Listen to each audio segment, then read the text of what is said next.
بسم اللہ الرحمن الرحیم۔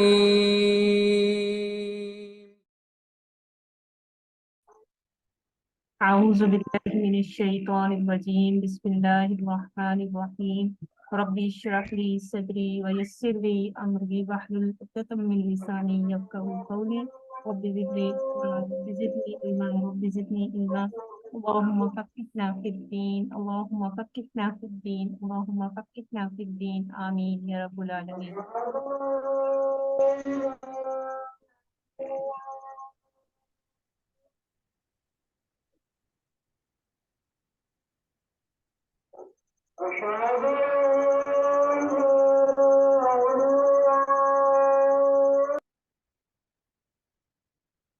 نور ہدایت قرآن سننا آن لائن ریسرچ انسٹیٹیوٹ آپ سب کے لیے ویکلی ویبینارز جو کہ امت مسلمہ کو درپیش مسائل اور ڈفرینٹ ٹاپکس پر لے کے آتا رہتا ہے۔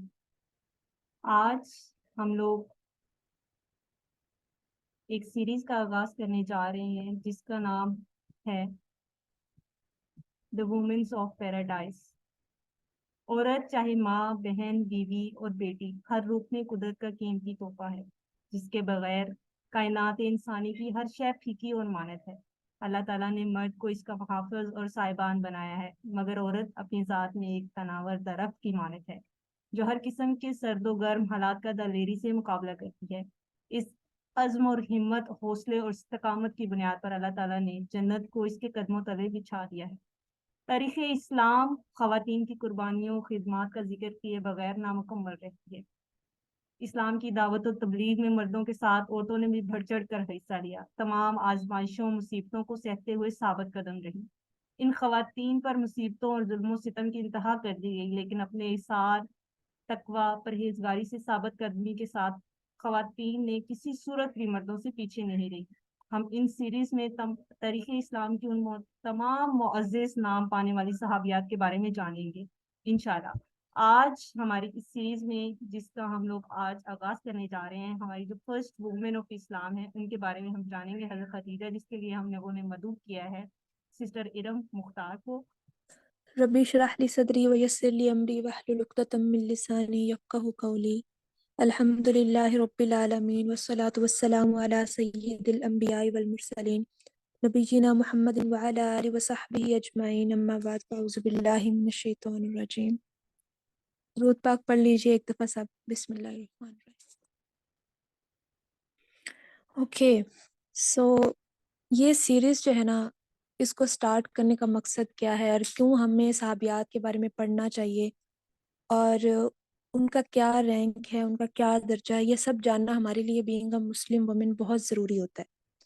سو یہ سیریز سٹارٹ کرنے کا جو میرا بیسک مقصد تھا وہ یہ تھا کہ میں ایک دفعہ ڈاکٹر اسرار احمد کو سن رہی تھی، تو انہوں نے بیسکلی خدمت خلق کے دو کانسیپٹ کے بارے میں بات کی۔ انہوں نے کہا کہ ایک تو خدمت خلق وہ ہوتی ہے کہ جو آپ جو ہے نا وہ کسی بھوکے کو کھانا کھلا دو، کسی غریب کو ضرورت ہے کسی چیز کی، اس کو وہ پرووائڈ کر دو، مطلب دنیا کے معاملات میں کسی کو بینیفٹ کرنا، دنیا کے معاملات میں کسی کی مدد کرنا، ٹھیک ہے۔ دوسرا کائنڈلی آپ اگر سب کو میوٹ کر دیں گی نا تو پھر یہ ڈسٹربنس نہیں ہوگی، پلیز۔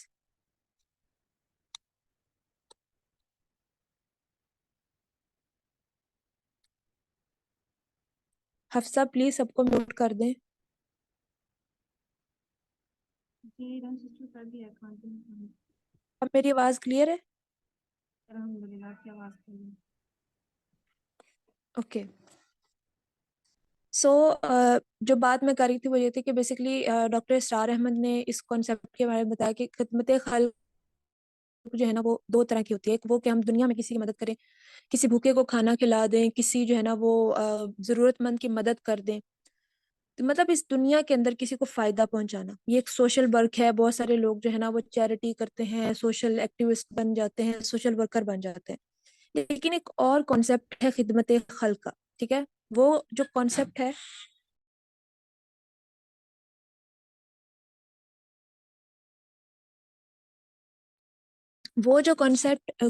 ہے وہ بیسیکلی آخرت سے ریلیٹڈ ہے۔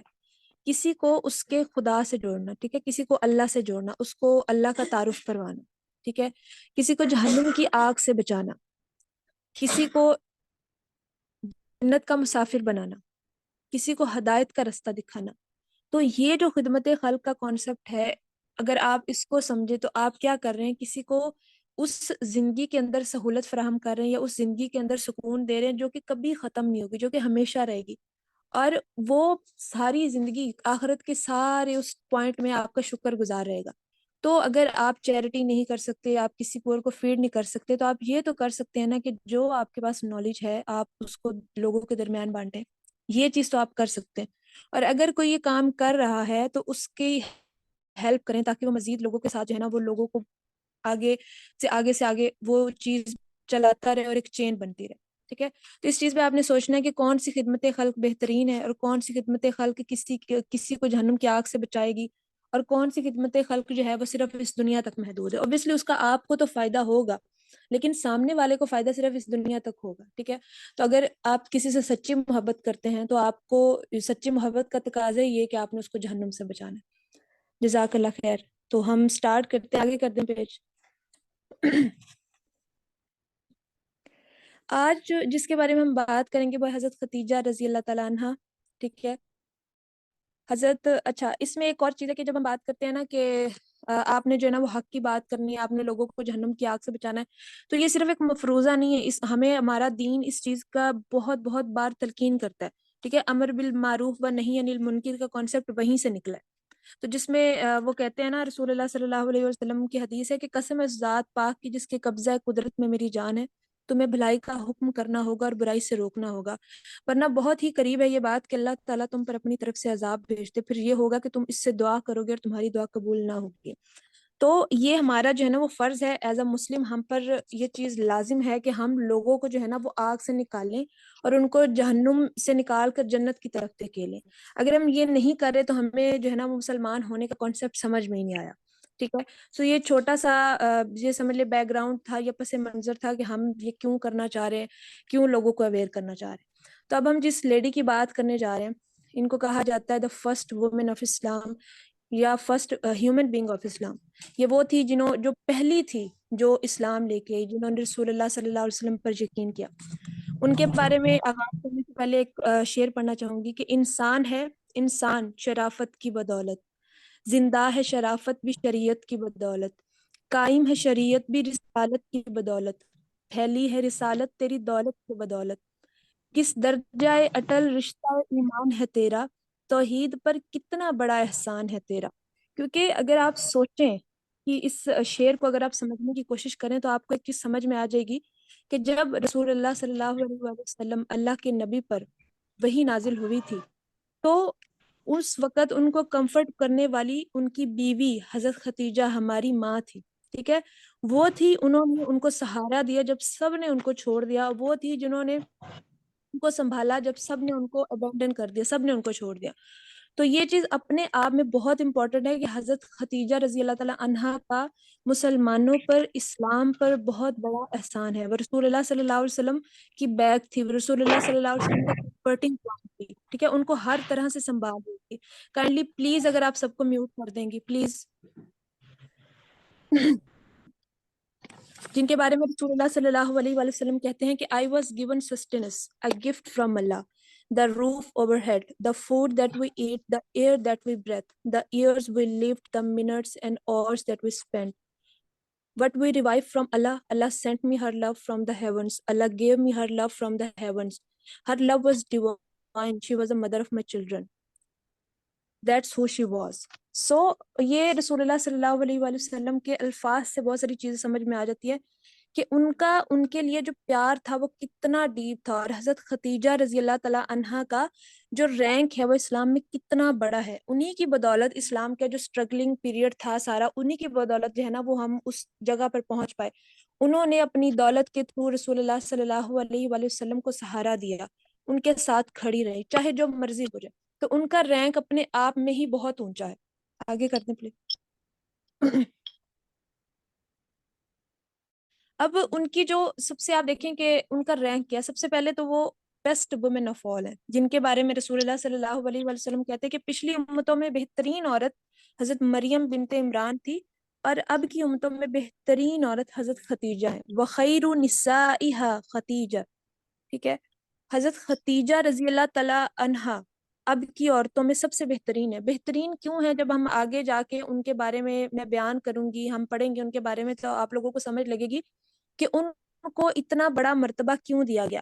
اور اللہ تعالیٰ جو ہے نا، پھر وہ ہے جن کو اللہ تعالیٰ خود سلام بھیجتے ہیں. کہ ایک دفعہ کیا ہوا کہ رسول اللہ صلی اللہ علیہ وآلہ وسلم غار ہرا پر میڈیٹیشن کر رہے تھے، اور بہت ٹائم گزر گیا کہ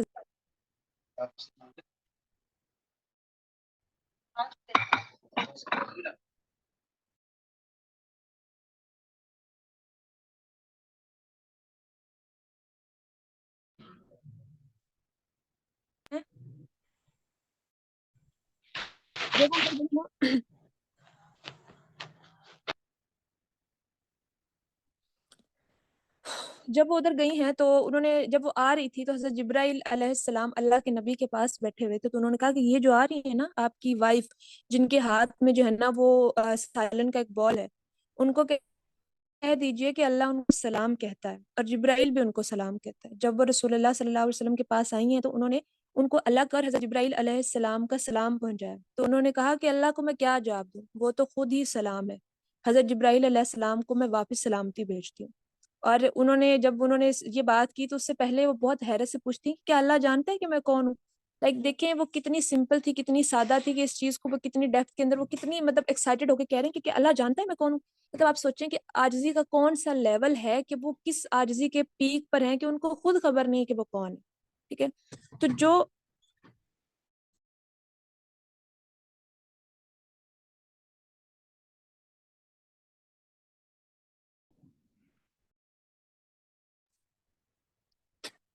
تو ظاہری سی بات ہے کہ جب آپ کے اندر اتنی عاجزی ہوگی، آپ اسلام کے لیے اتنی قربانیاں دے رہے ہو، تو اللہ تعالیٰ آپ کے لیے آسانیاں بھی پیدا کرتے ہیں، اور اللہ تعالیٰ آپ کو وہ مقام دیتے ہیں کہ آپ کو خود سلام بھیج رہے ہیں. ایسا مقام کسی امہات المومنین یا کسی بھی لیڈی آف اسلام کے پاس نہیں ہے کہ اللہ تعالیٰ ان کو خود سلام بھیج رہے ہیں. اللہ تعالیٰ ان کے پاس، پھر اللہ ہی نہیں، حضرت جبرائیل علیہ السلام بھی ان کو سلام بھیج رہے ہیں. آگے کرتے ہیں. کائنڈلی آگے کرتے ہیں. دا فرسٹ وومن آف اسلام، حضرت خدیجہ رضی اللہ تعالیٰ عنہا اسلام کی پہلی مطلب پہلی مسلمان تھی. کیونکہ جب وحی نازل ہوئی تو سب سے پہلے رسول اللہ صلی اللہ علیہ وآلہ وسلم اللہ کے نبی ان کے پاس تھے. ان کو بتایا سارا واقعہ کہ اس طرح فرشتہ آیا ہے، اور وہ مجھے تو اپنی جان کا خطرہ پڑ گیا ہے، نول ساری بات کی. تو اس ٹائم پہ انہوں نے ان کو سنبھالا، نہ صرف سنبھالا، ان کی بات پر یقین کیا. یہ نہیں کہا کہ آپ کون سی باتیں کر رہے ہیں، دیو ملائی کس سے سنا رہے ہیں، نعوذ باللہ، اس طرح کی بات نہیں. انہوں نے نہ صرف ان کو سنبھالا بلکہ ان پر یقین بھی کیا، اور نہ صرف یقین کیا، ان کا ساتھ بھی دیا. ٹھیک ہے، سو شی از دی فرسٹ وومن آف اسلام. آپ اس کو امیجن کریں کہ رسول اللہ صلی اللہ علیہ وآلہ وسلم اللہ کے نبی جو ہیں وہ، مطلب انہوں نے اسلام کی بات کی ہے کہ جو ہے نا وہ اللہ نے مجھے وہی بھیجی ہے. اس ٹائم پہ جو سب سے پہلے ان کو سپورٹ کر رہی ہیں، اس انسان کا درجہ اللہ کی نظروں میں کتنا بڑا ہوگا. ٹھیک ہے، آگے کرتے ہیں.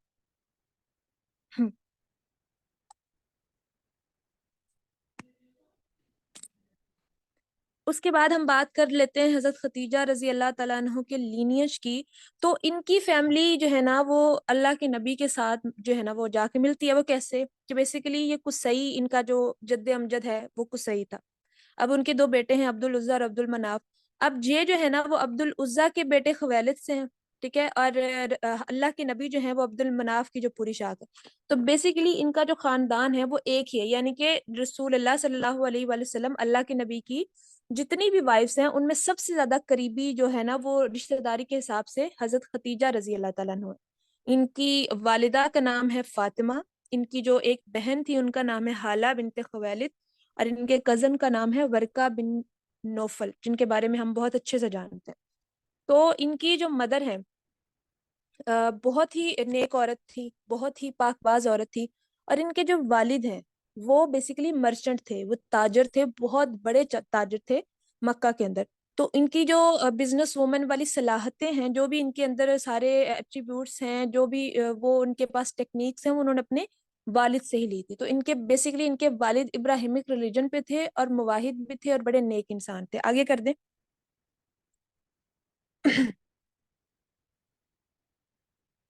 اب بات کرتے ہیں ٹائٹلز آف خدیجہ الکبریٰ کی. حضرت خدیجہ رضی اللہ تعالیٰ عنہ یہ اتنی اتنی پیور لیڈی تھی کہ عرب کے اندر ان کو الطاہرہ کا لقب دیا جاتا تھا، پھر ان کو امیرات قریش کہا جاتا تھا، پرنسز آف قریش، پھر ان کو ختیجۃ القبریٰ کہا جاتا تھا، دی گریٹ ختیجہ۔ تو آپ امیجن کریں کہ جب اسلام نہیں آیا تھا عرب کے اندر، جب لوگ جو ہے نا وہ بت پرستی کے گھٹا ٹوپ اندھیروں کے اندر غرق ہوئے ہوئے تھے، اس ٹائم پر یہ لیڈی اتنی ڈگنیفائنڈ تھی، اتنی یونیک تھی کہ ان کو اتنے خوبصورت القابات سے پکارا جاتا تھا، ان کو الطاہرہ کہا جاتا تھا، ان کو امیرات قریش کہا جاتا تھا، ان کو ختیجۃ القبریٰ کہا جاتا تھا۔ تو یہ اپنے آپ میں ان کی ذات کے بارے میں، ان کی پرسنالٹی کے بارے میں بہت بڑا ثبوت ہے کہ وہ کتنی بڑی عورت تھی، کتنا بڑا ان کا مقام تھا ایون بیفور اسلام، کہ وہ نیچر پر تھی، وہ انہوں نے کبھی شرک نہیں کیا تھا، وہ معاہد تھی۔ ٹھیک ہے، آگے کر دیں۔ اب بات کر لیتے ہیں میرجز کی۔ اچھا، حضرت ختیجہ رضی اللہ تعالیٰ عنہ کی بیسکلی 2 شادیاں ہوئی تھی۔ اب اس میں نا اختلاف ہے، اب بہت ساری روایات ایسی ملتی ہیں جس میں کہا جاتا ہے کہ مطلب ان کی شادی نہیں ہوئی تھی، وہ بیسکلی شیعت کی جو بھی ان کی روایات ہے نا، وہ کہتے ہیں ان کی شادیاں ہوئی بھی نہیں تھی، اور جو ہے نا وہ ان کی رسول اللہ صلی اللہ علیہ وآلہ وسلم اللہ کے نبی سے جو ہے نا وہ پہلی شادی تھی۔ لیکن اگر ہم اوتھینٹک ریسورسز کی بات کریں تو اس بات پر امت کا اجماع ہے کہ ان کی 2 شادیاں ہوئی تھی۔ اب ان کی جو 2 شادیاں تھی، ان میں ان کی وہ مطلب دونوں سے متعلقہ تھی یا بیوہ تھی، اس پہ اختلاف ہے۔ کہیں پر کہا جاتا ہے کہ متعلقہ تھی، کہیں پر کہا جاتا ہے کہ یہ بیوہ تھی، تو اس بات میں اختلاف پایا جاتا ہے۔ لیکن یہ بات ہم سب کو پتا ہے کہ اللہ کے نبی سے پہلے ان کی 2 شادیاں ہوئی تھی، اور ہر شادی میں سے، ہر ہسبینڈ میں سے ان کے 2 بچے تھے۔ ہاں، کہیں پر یہ بھی کہا جاتا ہے کہ 3 بچے تھے، اور کہیں پہ یہ بھی روایات ملتی ہیں کہ حضرت ختیجہ رضی اللہ تعالیٰ عنہ کے ساتھ جو بچوں کو منسوب کیا جاتا ہے وہ ان کے نہیں، ان کی سسٹر حضرت حالہ بنت خویلد کے تھے۔ ٹھیک ہے، تو ان کے پہلے ہسبینڈ کا نام تھا عتیق، اور ان کے سیکنڈ ہسبینڈ کا نام تھا ابو حالہ، رائٹ۔ تو ان کا جو ابو حالہ مطلب ان کا وہ کنیت تھی، اور اسی نام سے ان کو جانا جاتا تھا، لیکن اصل نام ان کا مالک تھا۔ آگے کرتے اب ہم بات کر لیتے ہیں ان کے بچوں کی، کہ بیسیکلی ان کے کتنے بچے تھے۔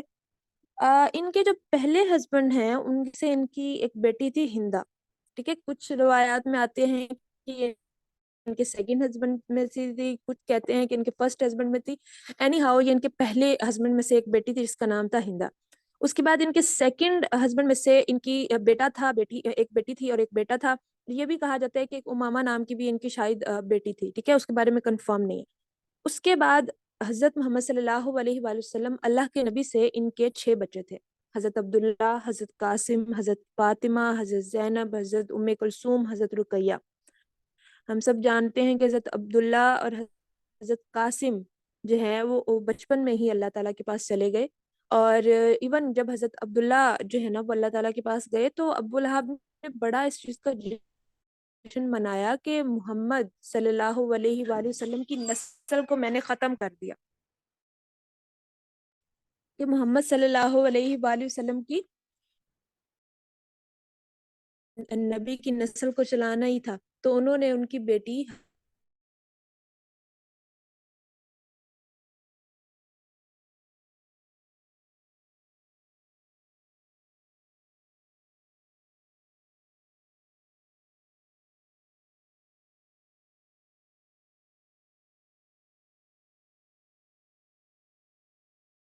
آ گئی ہیں ہم سب واپس۔ آگے اوکے، سو یہاں پر آپ اگر آپ سا اسکرین شیئر کر دیں تو یہاں پر ایک چیز ہم نے نوٹ کرنی ہے کہ حضرت زید بن حارثہ جو ہیں وہ حضرت ختیجہ رضی اللہ تعالیٰ عنہ کے غلام تھے، لیکن رسول اللہ صلی اللہ علیہ وسلم کی ان کے جو ہے نا وہ محبت دیکھ کے انہوں نے ان کو ہبا کر دیا حضرت زید بن حارثہ کو۔ اب نارملی ہمارے ادھر ہوتا کیا ہے کہ اگر جو ہے نا وہ شادی ہو جائے تو ہسبینڈ جو ہے نا وہ یہ کلیم کرتا ہے کہ بیوی کے اوپر میں بادشاہ بن گیا ہوں، اب بیوی کا جو بھی ہے اس پہ میری ملکیت ہے، میں اس کا مالک ہوں، یہ جو بھی کرے گی، یہ جو کمائے گی، یہ جو کرے گی، مطلب یہ میری کٹ پتلی بن گئی ہے، اس کو میں نے اپنے حساب سے جانا ہے۔ لیکن سبحان اللہ، اللہ کے نبی کو دیکھیں کہ وہ انہوں نے کبھی کلیم نہیں کیا کہ ختیجہ کی دولت میری ہے، ٹھیک ہے، انہوں نے کبھی یہ نہیں کلیم کیا کہ ختیجہ کے پاس جو چیزیں ہیں وہ میری ہیں، اور سبحان اللہ حضرت ختیجہ رضی اللہ تعالیٰ عنہ نے یہ نہیں کبھی کہا کہ یہ میری ہے میں آپ کو نہیں دوں گی، نہیں، جب بھی مانگا، جب بھی ان کو ضرورت پڑی، وہ سب سے آگے ان کے ساتھ کھڑی ہوئی. جب بھی ان کو مدد کی ضرورت پڑی، جب بھی ان کو اموشنل سپورٹ کی ضرورت پڑی، فائنینشیل سپورٹ کی ضرورت رہی، وہ سب سے آگے ان کے ساتھ کھڑی رہی. اور آئی تھنک یہی رشتے کی خوبصورتی ہوتی ہے کہ آپ ٹو وے رشتہ چلاتے ہو. ایک وے سے رشتہ نہیں چلائے گی، ورنہ آگے کہیں دیوار آئے گی اور اس کے اندر ٹھک لگے گی اور انسان زخمی ہو جاتا ہے. ٹھیک ہے، تو اگر ٹو وے رشتہ ہوگا تو ایک دوسرے کو انسان پروٹیکٹ کر سکتا ہے، ایک دوسرے کو انسان جو ہے نا وہ سنبھال سکتا ہے. تو ان کے رشتے سے جو سب سے خوبصورت بات ہمیں سمجھ میں آتی ہے کہ آپ نے ٹو وے رشتہ بنانا ہے. ایسا نہیں ہونا چاہیے کہ جو ہے نا وہ ایک انسان کر رہا ہے، دوسرا انسان اپنے آپ کو کوئی چیز سمجھ رہا ہے اور اس انسان کو امپورٹنس نہیں دے رہا، اس کو وہ والی پیار نہیں دے رہا جو اس کو وہ ڈیزرو کرتا ہے. ٹھیک ہے، تو پھر جو دوسرا ہے وہ حضرت علی ابن طالب. اور یہ دیکھیں یہاں پہ بھی سبحان اللہ، اللہ نے کتنا خوبصورت انصاف کیا کہ حضرت ابو طالب نے حضرت محمد صلی اللہ علیہ وآلہ وسلم اللہ کے نبی کی پرورش کی، ان کا ساتھ دیا. تو اللہ نے اس دنیا میں ہی بدلہ اتارا، احسان اتارا کہ انہی کے گھر میں پھر حضرت علی ابن طالب کی جو ہے نا وہ پرورش ہوئی. اور ان کی ماں بن کے پرورش کرنے والی امہات المومنین، ہماری ماں، پہلی وومن آف اسلام حضرت ختیجہ رضی اللہ تعالیٰ عنہ تھی. اور ان کی پرورش کرنے والے خود ہمارے نبی حضرت محمد صلی اللہ علیہ وآلہ وسلم تھے. آگے کر دیں please.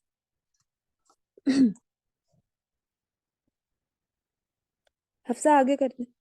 Okay, so as a business woman ہم نے بات یہ پہلے سمجھی کہ حضرت ختیجہ رضی اللہ تعالیٰ عنہا کے اندر جو بزنس کے ایٹیکیٹس تھے، جو بزنس کے اندر کامیاب تھی، یہ سارے جو گن تھے یا سمجھ لیں یہ ساری جو سکلز تھیں ان کے پاس ان کے والد سے آئی تھی. ٹھیک ہے، تو وہ بیسکلی کرتی کیا تھی، وہ قریش کی، وہ جو ہے نا وہ مکہ کی بہت بہت ویلدی وومن تھی اور بہت مطلب انٹرپرنور تھی اور بہت اچھے سے بزنس چلاتی تھی. لیکن ان کا بزنس ماڈل کیا تھا؟ کا بزنس ماڈل یہ تھا کہ یہ کیا کرتی تھی کہ ایجنٹس رکھتی تھی اور ایجنٹس کو بھیجتی تھی، مطلب خود نہیں جاتی تھی. کیونکہ اس ٹائم پہ عرب کے اندر مطلب آپ اگر نا صحابیات کو پڑھیں تو ایک چیز بڑی سمجھ آتی ہے کہ عرب کا کلچر بہت اوپن تھا، بہت بہت اوپن تھا اور لوگ بہت براڈ مائنڈیڈ تھے. لیکن اس دور میں بھی انہوں نے وہ جو ایک حیا کا ایلیمنٹ ہوتا ہے اور وہ جو ایک پردے کا ایلیمنٹ ہوتا ہے اس کو جانے نہیں دیا. اس وجہ سے تو ان کو طاہرہ کہا گیا نا، کہ وہ پیور لیڈی ہیں، وہ بہت پاک لیڈی ہیں. ان کو ختیجۃ الکبریٰ کہا گیا کہ وہ مطلب دی گریٹ ختیجہ ہیں. ان کو امیرات قریش کہا گیا کہ یہ پرنسز ہیں. پرنسز کیوں؟ کیونکہ لوگ چاہتے تھے کہ حضرت ختیجہ رضی اللہ تعالیٰ عنہا کے ساتھ ان کا کوئی بھی کسی بھی قسم کا رشتہ بنے، وہ ایک شہزادی کی طرح تھی اور پھر اتنی ہی ڈگنیفائنڈ اور اتنی ہی یونیک تھی. تو ایز اے بزنس وومن وہ کیا کرتی تھی کہ ایجنٹس ہائر کرتی تھی، ان کو بھیجتی تھی اپنے بہاف پہ. ان کو جو ہے نا وہ کمیشن یا شیئر یا پروفٹ رکھ لیتی تھی کہ اگر آپ میرا جو قافلہ ہے وہ لے کر جائیں گے تو اس قافلے پہ اگر اتنا پروفٹ ہوتا ہے تو میں آپ کو اتنے % دوں گی. تو اس طریقے سے اپنا بزنس ماڈل چلاتی تھی، خود باہر نہیں جاتی تھی، لوگوں کو ہائر کرتی تھی اور اس طریقے سے اپنا کام کر رہی تھی. آگے کر دیں. تو آج کل کے دور میں ہوتا ہے نا کہ ہمارے لوگ بڑا کہتے ہیں کہ دیکھو حضرت ختیجہ رضی اللہ تعالیٰ عنہ کتنی کامیاب بزنس وومن تھی، ہمیں بھی ایسے ہی کرنا چاہیے یہ وہ.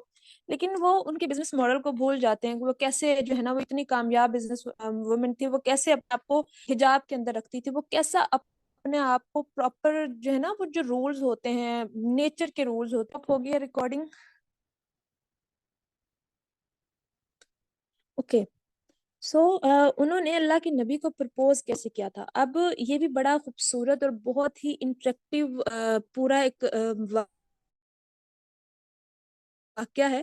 اور یہاں سے سبحان اللہ میں بہت کچھ سیکھنے کو ملتا ہے کہ ایک لڑکی کو ہونا کیسے چاہیے، اس کو بہیو کیسے کرنا چاہیے، اس کی لائف کے اندر سرٹن رولز کیسے ہوتے ہیں. جیسے آج کل لوگ بہت لیتے ہیں نا کہ دیکھو حضرت ختیجہ نے بھی تو پرپوز کیا تھا نا، تو ہم بھی کر سکتے ہیں. تو انہوں نے جیسے کیا تھا وہ بھی دیکھو، صرف یہ نہ دیکھو کہ انہوں نے پرپوز کیا، ان کا جو میتھڈ تھا پرپوز کرنے کا یہ دیکھنے کی ہمیں بہت زیادہ ضرورت ہے.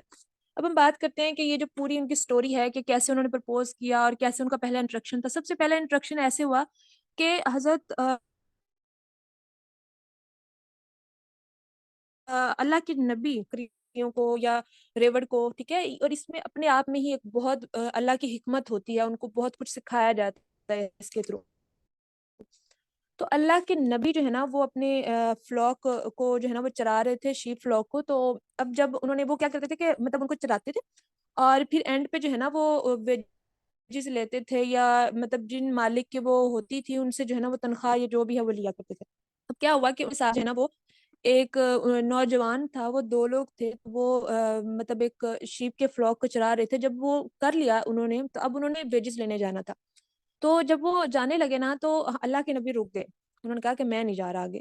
تو انہوں نے کہا تم کیوں نہیں جا رہے؟ تو انہوں نے کہا نہیں وہاں پہ عورتیں ہوگی تو مجھے شرم آتی ہے, میں مطلب مجھے حیا آتی ہے, تم اس طرح کرنا, تم میرے بہاف پہ لے آنا, میں نہیں جا رہا. انہوں نے کہا ٹھیک ہے. وہ چلے گئے. جب وہ گئے ہیں تو وہاں پر جو ہے نا وہ ویجز دینے والی حضرت حالہ تھی بنت خویلد, جو کہ حضرت ختیجہ رضی اللہ تعالیٰ عنہا کی سسٹر تھی. تو اس نوجوان نے ساری بات جا کے حضرت حالہ کو بتائی کہ ایک نوجوان ہے محمد صلی اللہ علیہ وسلم, وہ اس طرح سے بات کرتا ہے.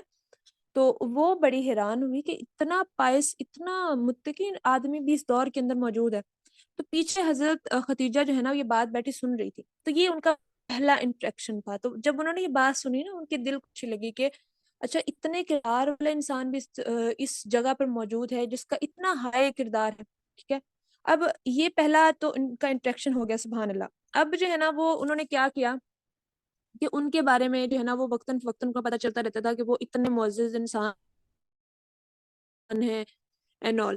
اب حضرت ختیجہ رضی اللہ تعالیٰ عنہ کو بیسیکلی رضی اللہ تعالیٰ عنہ کو بیسیکلی ضرورت تھی ایک ایجنٹ کی, یا پھر یہ سمجھ لیں کہ اپنا قافلہ بھیجنے کے لیے کسی کی ضرورت تھی جو ان کے بزنس کو آگے لے کے جا سکے.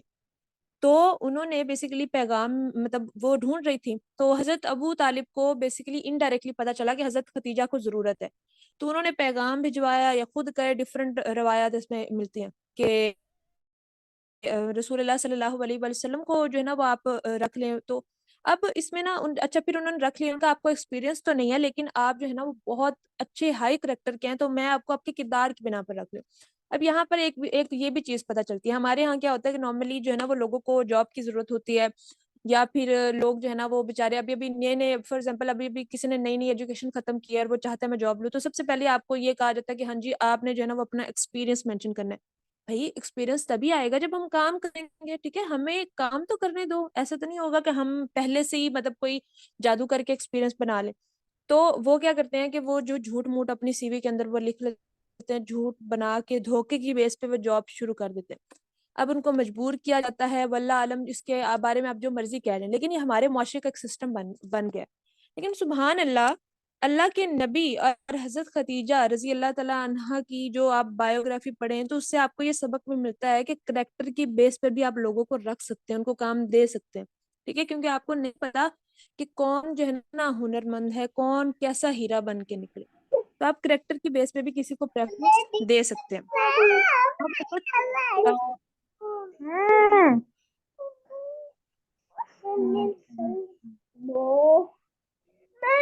اپنا میوٹ کر دیں. کریکٹر کی بیس پہ بھی جو ہے نا پریفرنس دی جا سکتی ہے. اچھا اب ظاہری سی بات ہے انہوں نے ان کو رکھ لیا. اب انہوں نے جو ہے نا وہ قافلہ لے کر جانا تھا مصر بصرہ میں, اور اب وہ اتنے ایکسپیرینسڈ نہیں تھے. تو انہوں نے کیا کیا کہ ان کے ساتھ اپنے غلام میسرہ کو بھیجا کہ آپ ان کے ساتھ جائیں, ان کو کمپنی دیں, کیونکہ وہ اتنے ایکسپیرینس نہیں ہیں, ان کو سمجھ نہیں آئے گی چیزوں کی. اب وہ سفر پہ نکل گئے. جب وہ سفر پہ نکلے تو 3 یا 4 دن کی مسافت کے بعد وہ اپنی جگہ پر جہاں پہ جانا تھا وہ پہنچے. تو وہاں پر جو میسرہ ہے وہ اللہ کے نبی کے ایٹیکیٹ سے, ان کے لونگ اینڈ کیئرنگ نیچر سے بہت زیادہ متاثر تھا. اور وہ جب وہ چیزیں نوٹ کر رہا تھا کہ حضرت محمد صلی اللہ علیہ وسلم چل رہے ہیں, اللہ کے نبی چل رہے ہیں, تو جو بادل ہے نا وہ ان کا پیچھا کر رہا ہے, بادل ان کے اوپر سایہ کر رہا ہے. وہ بڑا حیران ہوتا تھا کہ یہ کیا ہو رہا ہے. پھر اس نے بڑی چیزیں مطلب نوٹ کی کہ پتھر ان کو سلام کر رہے ہیں. اور پھر وہ ایک جھاڑی کے پاس بیٹھے. تو جب وہ جھاڑی کے پاس بیٹھے ہیں تو وہاں سے ایک پریسٹ گزرا. تو اس نے کہا کہ یہ جو انسان بیٹھا ہوا یہ کون ہے. انہوں نے کہا کہ یہ جو ہے نا یہ میرے ساتھ آیا, ہم لوگ قافلہ لے کے آئے ہیں. تو وہ بڑا حیران ہوا. اس نے کہا کہ اس جھاڑ پہ تو نبی کے علاوہ کوئی نہیں بیٹھ سکتا, تو یہ کوئی عام انسان نہیں ہے. تو وہ تھوڑے سے چونک گئے. اچھا جب انہوں نے یہ بات کی نا تو جو حضرت ختیجہ کے غلام تھے وہ اور اٹینٹیو ہو گئے کہ اب میں نے اس کو نوٹ کرنا ہے. تو وہ ان کو سارے رستے بہت بہت نوٹ کرنا شروع ہو گئے کہ یہ کیا کر رہے ہیں. اور وہ ان سے اتنے متاثر ہوئے کہ غلام تو حضرت ختیجہ کے, لیکن وہ ان کے دل میں جو پیار ہے وہ اللہ کے نبی کے لیے جاگنا شروع ہو گیا. اچھا قافلہ ہوا, ختم ہوا, انہوں نے اپنا وہ سارے جو بھی مطلب ٹرپ تھا وہ ختم کر کے واپس آئے. اس دفعہ 2% پروفٹ ہوا. اب جب پروفٹ ہوا تو اچھا جب جا رہے تھے تو اب انہوں نے 50-50 پہ جو ہے نا وہ مطلب کیا تھا کہ آپ کو 50% ملے گا. تو پروفٹ ہو گیا, وہ چلے گئے. اب جو وہ تو ختم ہو گیا. اب جب میسرہ نے آ کے حضرت ختیجہ رضی اللہ تعالیٰ عنہ کو بتایا ہے وہ ساری ان کے جو ہے نا وہ کریکٹرسٹکس بتا رہے ہیں کہ وہ کتنے عظیم انسان ہیں، وہ کتنے لونگ اینڈ کیئرنگ ہیں، وہ کتنے اچھے ہیں. مطلب میں نے ایسا انسان اپنی زندگی میں دیکھا ہی نہیں کہ اتنا پیار کرنے والا، اتنا جو ہے نا وہ لوگوں کے لیے درد رکھنے والا، اتنا سچا، اتنا پیور انسان میں نے زندگی میں کبھی نہیں دیکھا. میسرہ نے تو آ کے ہر بات بتائی حضرت خدیجہ کو. اب ظاہری سی بات ہے، ان کا پہلا انٹریکشن بھی اتنا خوبصورت تھا، پھر ان کو بہت ساری ٹیسٹیمنیز ملی، پھر جو ہے نا وہ ایک ان کے غلام کی ٹیسٹیمنی آ گئی، تو وہ تو مطلب بہت زیادہ امپریس تھی اور ان کے دل میں شادی کی خواہش پیدا ہوئی. اب آپ نے یہ چیز نوٹ کرنی ہے کہ حضرت خدیجہ رضی اللہ تعالیٰ عنہا کو اس ٹائم پہ بہت زیادہ رشتے آ رہے تھے، لیکن انہوں نے چوز کس کو کیا؟ انہوں نے اللہ کے نبی کو چوز کیا. ریزن ان کا کردار. یہاں پہ 0% بھی ایموشنل فیکٹر نہیں ہے. آپ لوگ دماغ کے اندر کسی بھی جگہ پہ یہ بات اپنے لانی بھی نہیں. یہاں پہ ایموشنل فیکٹر نہیں ہے، یہاں پہ پیور فیکٹر ہی حضرت محمد صلی اللہ علیہ وآلہ وسلم اللہ کے نبی کا کردار ہے کہ وہ کتنے کردار والے تھے. انہوں نے کردار کو دیکھا کہ یہ انسان کا کردار کس سے میچ نہیں کرتا، انہوں نے اس ہیرے کو پہچان لیا. ٹھیک ہے. اس کے بعد کیا ہوا کہ ان کی جو فرینڈ ہے نفیسہ، جو کہ ان سے عمر میں کافی بڑی تھی، وہ ان کے پاس آئی تو وہ ان سے بات کرنے لگی اللہ کے نبی کی کہ وہ اتنے اچھے ہیں اور سارا کچھ. تو انہوں نے کہا کہ خدیجہ تم اب شادی کر لو، تم بہت ٹائم ہو گیا ہے، مطلب تم نے مطلب ایسے ہی ہو تم. تو انہوں نے کہا میں کس سے شادی کروں؟ انہوں نے کہا کہ جن کی تم بات کری انہیں سے کر لو. تو انہوں نے کہا ٹھیک ہے، پھر آپ رشتہ لے کے جائیں.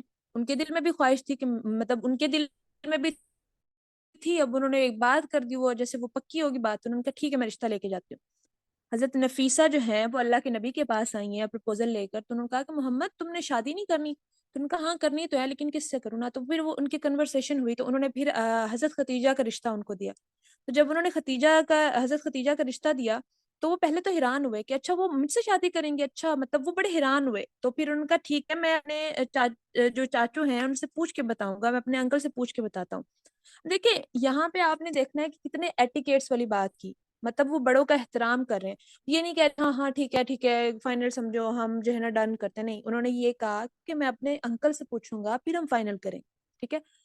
تو سبحان اللہ. اب وہ کیا ہے کہ حضرت ابو طالب کے پاس گئے. حضرت ابو طالب بہت خوش ہوئے کہ ان کے خاندان سے تھی، اتنی نائس وومن تھی، ان کو اتنا مانا جاتا تھا، تو وہ تو بہت خوش ہوئے.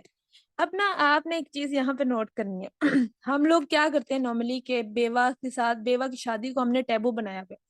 ہمارے لوگ جو ہے نا وہ بیوہ کی شادی کو اتنی بری نگاہوں سے دیکھتے ہیں، اتنا برا سمجھتے ہیں کہ جس کی شاید میں مثال ہی نہیں دے سکتی. وہاں پہ اللہ کے نبی ہیں جو کہ کنوارے ہیں، 25 سال کے ہیں، اور 2 دفعہ کی بیوہ یا متعلقہ سے شادی کر رہے ہیں، جن کے 3 یا 4 بچے بھی ہیں. کیا آج کے امت میں، آج کے لوگوں میں اتنی کریج ہے؟ ہم لوگوں نے سٹینڈرڈز اتنے ہائی کر لیے ہوئے ہیں، لڑکوں نے بھی لڑکیوں نے بھی، کہ لڑکوں اور لڑکیوں کی شادیاں مشکل ہو چکی ہیں، نکاح مشکل ہے اور حرام کرنا بہت آسان ہو گیا. کیوں؟ کیونکہ دیکھو عرب کے دور کے اندر جو ہے نا وہ شادیاں کرنا بہت آسان ہوتا تھا. وہاں پہ وہی ہوتا تھا کہ یہاں پہ بیوہ ہوئی ہے، عدت ختم، شادی کرو. ٹھیک ہے. لڑکی جوان ہوئی ہے، شادی کرو. لڑکی کا شوہر فوت ہوئے، شادی کرو. لڑکی کو طلاق ہوئی ہے، شادی کرو. لیکن نہیں، ہمارے ادھر کیا ہوتا ہے، لڑکی بیچاری جو ہے نا وہ مر جاتی ہے، اگر وہ پسند کر لے گی کسی کو پھر مسئلہ. اچھا تم نے پسند کر لیا، اگر جو ہے نا وہ کہے گی کہ مجھے اس پرٹیکولر انسان سے شادی نہیں کرنی ہے، مجھے آپ کے پسند کے بندے سے شادی نہیں کرنی، بے شک اس نے کوئی پسند نہ بھی کیا ہو تب بھی مسئلہ. ہمارے اندر ہم نے اتنے بڑے جو ہے نا وہ مطلب اسٹینڈرڈ رکھے ہوئے ہیں کہ اچھا یار یہ ہے وہ ہے بلا بلا بلا. ہم نے چیزوں کو اتنا مشکل کر دیا، اور اس دور میں سوچے چیزیں کتنی آسان ہوتی تھی ان کے لیے.